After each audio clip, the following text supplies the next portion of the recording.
मिट्टी की जांच की आवश्यकता और लाभ। किसान भाइयों राम राम। जिस तरह से अच्छे स्वास्थ्य के लिए अच्छे भोजन की आवश्यकता होती है, उसी तरह अच्छी उपज के लिए उचित और सही मात्रा में पोषक तत्व आवश्यक होते हैं। कई बार मिट्टी में तरह तरह की खाद और रासायनिक पदार्थ मिलाने पर भी अच्छी उपज नहीं मिल पाती। इसका कारण हो सकता है हम उन पोषक तत्वों को मिट्टी में नहीं मिला पा रहे जिनकी हमारी फसल को आवश्यकता है, क्योंकि अलग अलग फसलों के लिए अलग अलग पोषक तत्वों की आवश्यकता होती है। हमारे खेत की मिट्टी में कौन कौन से पोषक तत्व उपलब्ध हैं और कितनी मात्रा में हैं, यदि हमें इसका पता लग जाए तो हम सही फसल का चुनाव कर सकते हैं। इसके लिए आवश्यक है कि हम अपने खेत की मिट्टी की जांच कराएं। मिट्टी परीक्षण से खेत के उपजाऊपन के स्तर के अनुसार उर्वरक की मात्रा निर्धारित की जाती है। इससे फसल को संतुलित पोषण मिलना निश्चित हो जाता है और उत्तम उपज प्राप्त होती है। किसान भाइयों, मिट्टी की जांच के लिए सबसे जरूरी बात है सही तरीके से मिट्टी का नमूना लेना। तो आइए देखते हैं मिट्टी का नमूना लिया कैसे जाए। जिस खेत की मिट्टी की हमें जांच करवानी है, उसे समान गुणों वाले भागों में बांटकर अलग अलग नमूने लें। इसके लिए मिट्टी की ऊपरी सतह से घास साफ कर 5 से 10 स्थानों का चयन करें। चुने हुए स्थान पर पहले से 15 से 20 सेंटीमीटर की गहराई तक वी आकार का गड्ढा बनाएं। इस प्रकार अन्य चयनित स्थानों से भी नमूने लें। विभिन्न स्थानों से एकत्रित मिट्टी साफ कपड़े या अखबार के कागज पर डालकर फैलाएं और अच्छी प्रकार मिलाकर 4 भागों में बांटें। 4 में से अपने सामने के 2 भाग रखकर शेष 2 भाग फेंक दें। आमने सामने के दोनों भागों की मिट्टी फिर एकत्रित कर मिलाएं। उसके भी 4 भाग बनाएं और पहले की तरह 2 भाग रखें और 2 फेंक दें। यह क्रिया तब तक दोहराएं जब तक मिट्टी का नमूना आधा किलो का न रह जाए। इस नमूने को साफ कपड़े की थैली में भरें। 2 मोटे कागज के टुकड़ों पर कृषक का नाम, गांव, पंचायत समिति, जिला, नमूना नंबर, नमूने की गहराई, खेत का नंबर, सिंचित या असिंचित, बोई जाने वाली फसल का नाम और किस्म, समस्याग्रस्त खेत हो तो भूमि सुधार के लिए किए गए प्रयास और अन्य कोई जानकारी हो तो उसे भी लिखकर एक थैली के अंदर और दूसरा थैली के मुंह पर बांधें। इसके बाद इस नमूने को मिट्टी परीक्षण प्रयोगशाला में भेजें। इस रिपोर्ट कार्ड के अंदर किसान को हम निम्न चीजों की जानकारी देते हैं। सबसे पहले इस खेत की क्या पहचान है, उसका यहाँ एक कॉलम बना हुआ है, उसमें खेत की पहचान या आइडेंटिफिकेशन मार्क किया जाता है।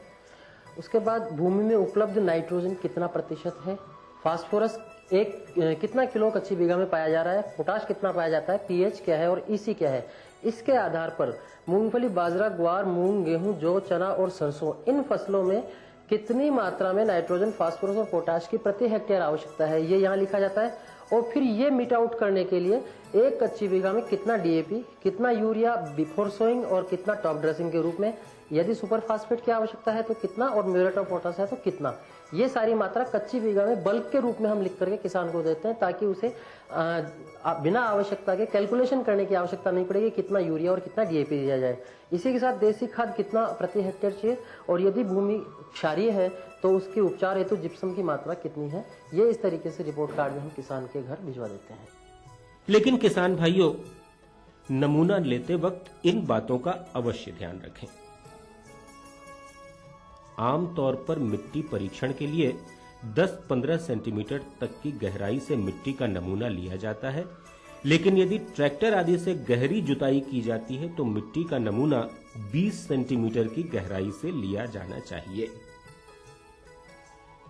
खेत में दिखाई देने वाली जगह जैसे रास्ता, सिंचाई की नाली, पुरानी मेड़, खाद के ढेर और पेड़ के पास, कुएं के पास, दलदली जगह आदि से नमूना नहीं लें। वर्षा और उर्वरक उपयोग के बाद का नमूना भी नहीं लें। प्रत्येक मौसम में फसल की बुआई से पहले मिट्टी की जांच अवश्य करवा लें।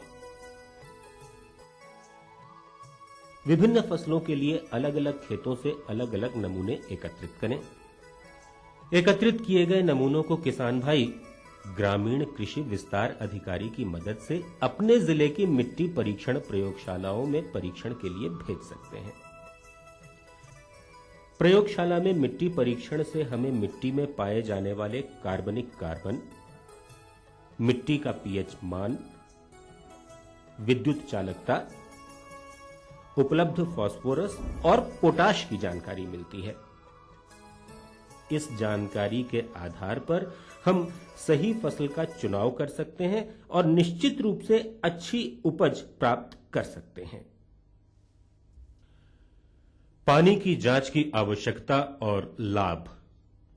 किसान भाइयों, अच्छी फसल के लिए पोषक तत्वों के साथ उचित जल का भी होना उतना ही आवश्यक है, क्योंकि जल से ही पौधे मिट्टी से पोषक तत्वों का घुलनशील अवस्था में अवशोषण करते हैं।